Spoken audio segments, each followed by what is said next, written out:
In one of our previous videos, some viewers believed there would be no outright winner for the upcoming elections. With opinion polls and surveys suggesting ANC would not get an outright majority, these questions beg to be asked.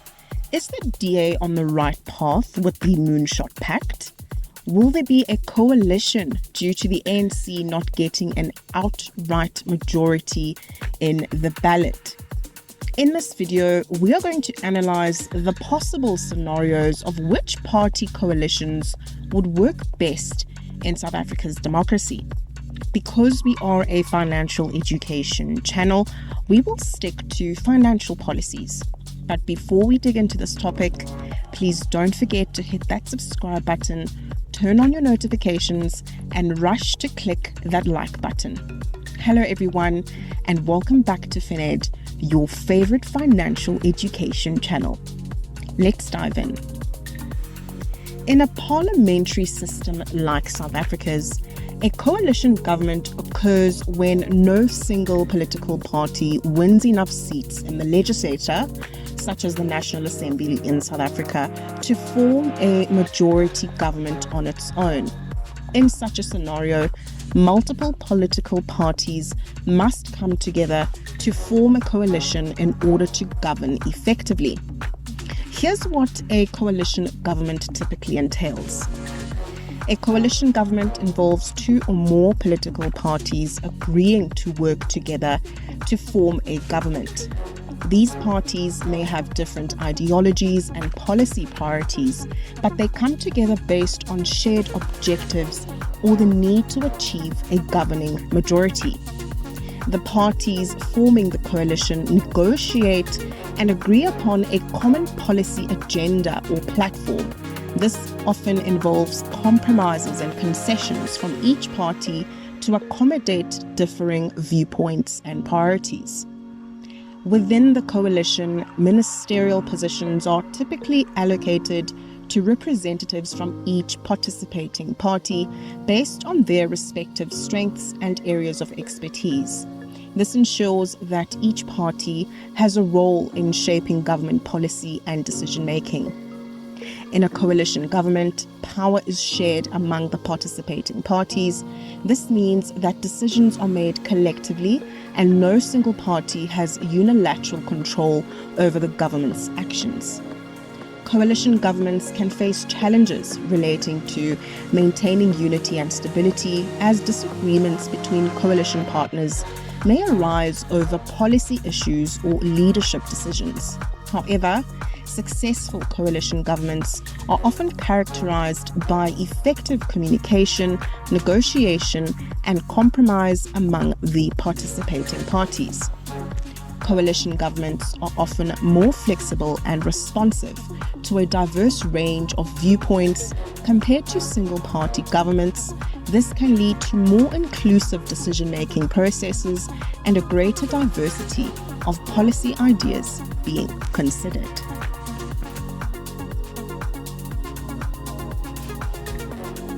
An EFF and ANC coalition in South Africa would be a significant political development, given the ideological differences between the two parties. However, in the context of coalition politics, parties sometimes form alliances based on political expediency, shared policy objectives, or the need to secure a governing majority. Here's an overview of what an EFF and ANC coalition might look like. For an EFF and ANC coalition to function, both parties would need to find common ground on key policy issues. The ANC, as a historically dominant party in South Africa, has a broad policy platform encompassing various ideologies, including social democracy and pro-business policies. The EFF, on the other hand, advocates for more radical economic transformation, including nationalization of key industries, land expropriation without compensation, and an increased social welfare programs. Finding areas of agreement would likely require compromise from both parties. In a coalition government, ministerial positions are typically allocated to representatives from each participating party. In an EFF and ANC coalition, ministerial appointments would likely reflect the relative strength and influence of each party within the coalition. The distribution of ministerial portfolios would be negotiated between the parties, with each party seeking to secure positions aligned with their policy priorities and areas of expertise. Once in government, an EFF and ANC coalition would need to work together to implement their agreed-upon policies and initiatives. This could involve legislation related to economic transformation, land reform, social welfare, education, healthcare, and other areas of importance to both parties' constituencies. Finding consensus on contentious issues such as land expropriation or nationalization would be a significant challenge but necessary for the coalition's stability and effectiveness. A coalition between the EFF and ANC would likely face internal and external challenges. Internally, both parties may experience tensions and disagreements over policy priorities, leadership roles, and power-sharing arrangements. Externally, the coalition would face scrutiny and criticism from opposition parties, civil society groups, and the media. Maintaining cohesion and unity within the coalition while navigating these challenges would require strong leadership, effective communication, and commitment to the coalition's objectives. An EFF and ANC coalition could have far-reaching implications for South African politics. It could signal a realignment of political forces, challenge the dominance of the ANC, and potentially shift the country's policy direction towards more radical economic and social reforms. However, the success or failure of the coalition would ultimately depend on its ability to govern effectively, deliver on its promises, and address the pressing challenges facing South Africa, including poverty, inequality, corruption, and unemployment. Some view this as an unlikely scenario, but still theoretically possible. An alliance between the DA and ANC in South Africa would be highly unusual, given the historical rivalry and ideological differences between the two parties. However, in the realm of coalition politics, unexpected alliances can sometimes emerge based on pragmatic considerations or the need to address specific challenges. Here's an overview of what a DA and ANC coalition might entail. For a DA and ANC coalition to form, both parties would need to identify areas of policy alignment and be willing to compromise on their respective ideologies. The DA is a centre-right party advocating for liberal economic policies, individual freedoms, and good governance. The ANC, while historically a liberation movement with roots in socialism, has adopted a more centrist stance in recent years, promoting mixed market economics and social welfare programs. Finding common ground on policy priorities such as economic growth, job creation, service delivery, and corruption would be essential for the coalition's stability. In a coalition government, ministerial positions are typically divided among the participating parties based on their relative strength and influence. In a DA and ANC coalition, ministerial appointments would likely reflect the negotiated power-sharing arrangement between the parties. Both parties would seek to secure key ministerial portfolios aligned with their policy agendas and areas of expertise. Negotiations over ministerial appointments could be contentious, as each party aims to maximize its influence within the coalition government. Once in government, a DA and ANC coalition would need to work together to implement their agreed-upon policies and initiatives. This could involve legislation on economic reform, governance reform, social welfare, infrastructure development, and other priority areas. Finding consensus on contentious issues such as labour market reforms, public sector restructuring, and land reform would require effective negotiation and compromise from both parties. A coalition between the DA and ANC would face significant internal and external challenges. Internally, both parties would need to manage tensions and disagreements within their respective ranks over the coalition arrangement. Externally, the coalition would face skepticism and criticism from opposition parties, civil society groups, and of course the media. Maintaining cohesion and unity within the coalition while navigating these challenges would require strong leadership, effective communication, and a commitment to the coalition's objectives. We could possibly see a Cyril Ramaphosa presidency with maybe John Steenhuisen as deputy president. An alliance between the DA and ANC could have profound implications for South African politics. It could signal a departure from the traditional party lines and challenge the dominance of the ANC-led ruling coalition. However, the success or failure of the coalition would ultimately depend on its ability to govern effectively, deliver on its promises, and address the pressing challenges facing South Africa.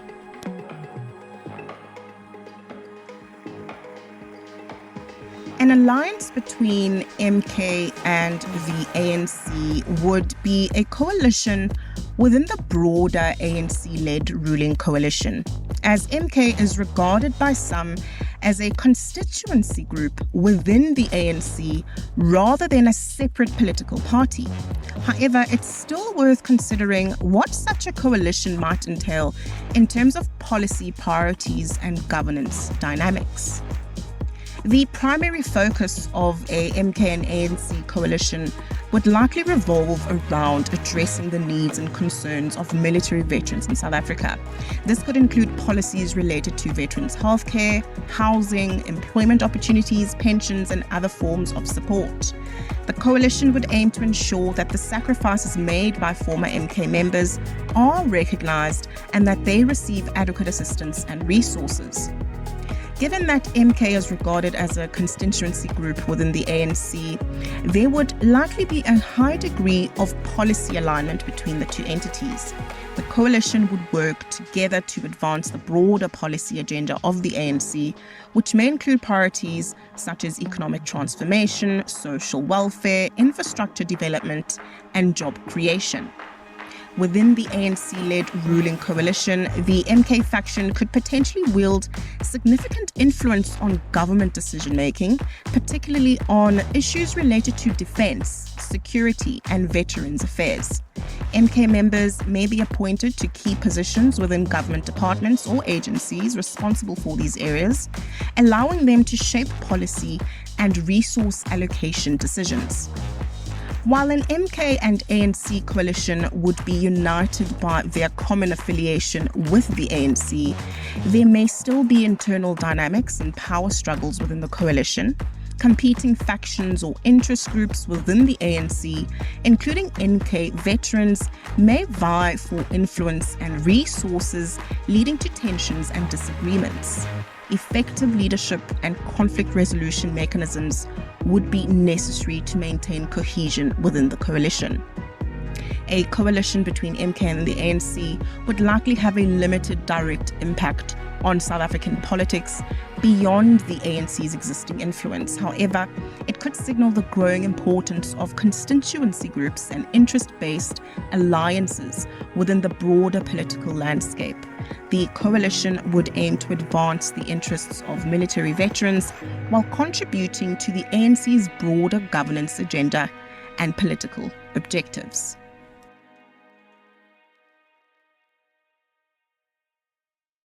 A coalition between the PA and ANC would be a significant political development in South Africa, bringing together two parties with different ideological orientations and political priorities. Here's an overview of what such a coalition might bring. The PA and ANC would need to find common ground on key policy issues to form a coalition government. The PA is a smaller party that focuses on issues such as community development, crime reduction, job creation, and service delivery. The ANC, as the ruling party in South Africa, has a broad policy platform encompassing economic transformation, social welfare, infrastructure development, and governance reform. Finding areas of policy alignment and compromise would be essential for the coalition's stability and effectiveness. In a coalition government, ministerial positions are typically divided among the participating parties based on their relative strength and influence. In a PA and ANC coalition, ministerial appointments would reflect the negotiated power-sharing arrangement between the parties. Both parties would seek to secure key ministerial portfolios aligned with their policy agendas and areas of expertise. Once in government, a PA and ANC coalition would need to work together to implement their agreed-upon policies and initiatives. This could involve legislation on community development, crime prevention, job creation, social welfare, and other priority areas.